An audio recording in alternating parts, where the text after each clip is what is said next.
নবী মক্কা থেকে যখন মদিনায় যায়, হিজরতের সময় বিশ্বনবী সূরা ইয়াসিনের প্রথম 9টা আয়াত তেলাওয়াত করলেন।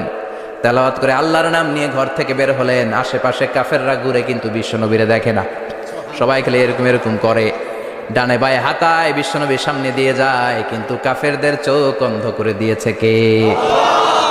এজন্য কোরআন তেলাওয়াত করলে কাফেরদের চোখকে অন্ধ বানায় দেয় কে? এজন্য সূরার একটা নাম হচ্ছে সূরাতুল মুআম্মা। কি নাম? অন্ধ করে দেয়। তাফসিরে কুরতুবির মুসান্নিফ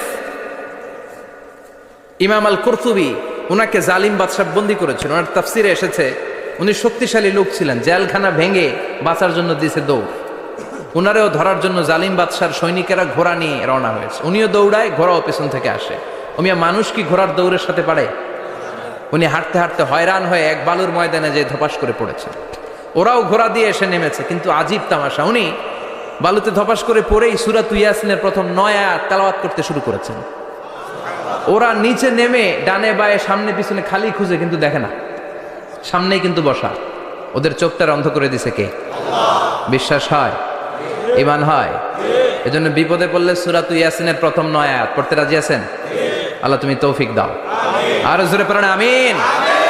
এজন্য আল্লাহ চমৎকার ভাবে এই সূরাটা শুরু করে দিলেন। 2টা কাটা অক্ষর দিয়ে আল্লাহ বললেন ইয়াসিন ওয়াল কুরআনিল হাকীম ইন্নাকা লামিনাল মুরসালিন আলা সিরাতিম মুস্তাকিম। পড়েন সুবহানাল্লাহ। ইয়াসিন সূরাটা শুরু করলেন কি দিয়ে? এটা কি কোনো বাক্য? এটা কি কোনো শব্দ? এটা কি অক্ষর? 2টা।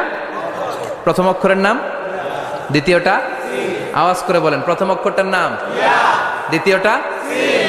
খুব চমৎকার না?